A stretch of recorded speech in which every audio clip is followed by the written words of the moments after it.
italiani. Good morning, class. Anche il collegio in questo caso si adegua ai tempi. I am your English professor. Sedetevi, per favore. Il mio nome è Professor Callahan. Io sono americano e capisco benissimo che significa imparare un'altra lingua. E sono qui per aiutarvi. È molto importante nel XX secolo di imparare questa bellissima lingua inglese. Il prof di inglese mi piace un sacco perché ha un vocione fighissimo da soldato americano. Per essere capito in inglese è importantissimo sapere come pronunciarlo. C'ha la voce tipo così, tipo Babbo Natale. È bello! Vediamo se possiamo pescare qualche vocabolario attraverso i vostri nomi. Signor Gambuzza. Gambuzza significa qualcosa in italiano? Io sento gamba. Ah, così, penso di sì. Gamba. Uzza. Una gamba piccola. O la gamba strana. You would be in English, Mr. Strangeleg. Sembra un personaggio dei film di James Bond. Signor Caviglia. Sì. La caviglia. Sì. In inglese? Boh. Ankle. Mr. Caviglia, repeat in English. Ankle. Bravissimo. Show me your ankle. Show me your ankle. Show me your ankle. Show me your ankle. Mostrami la tua caviglia. Perché? Mi chiama Mr. Ankle. La caviglia. C'ha tutte le sue cose, boh, lo so.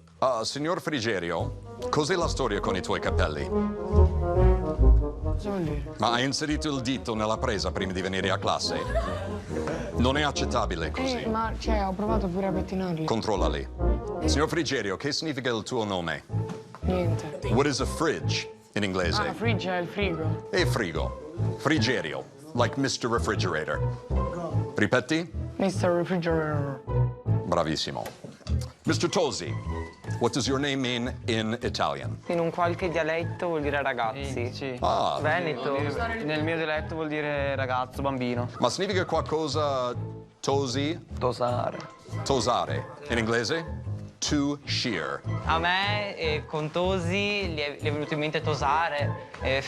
No, per favore queste cose no. Creiamo il suono del consonante H con una piccola espulsione di aria. Come controllare l'alito.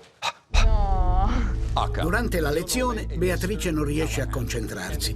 Le conseguenze del furto del cellulare la riempiono d'angoscia. L'ansia sale un sacco, cioè a livelli che, non lo so, mi batteva forte il cuore. What is this in English? Che cos'è in inglese? Mi preoccupo un sacco. Soprattutto se è una cosa che riguarda me e ho torto. E adesso io voglio imparare un po' di più di voi. Un grande classico per conoscersi meglio durante l'ora di inglese è la presentazione. Elia, I'm 14 years old. Quante volte mi hanno fatto ripetere My name is Giancarlo, I am from Rome, I am a student. Bravissimo.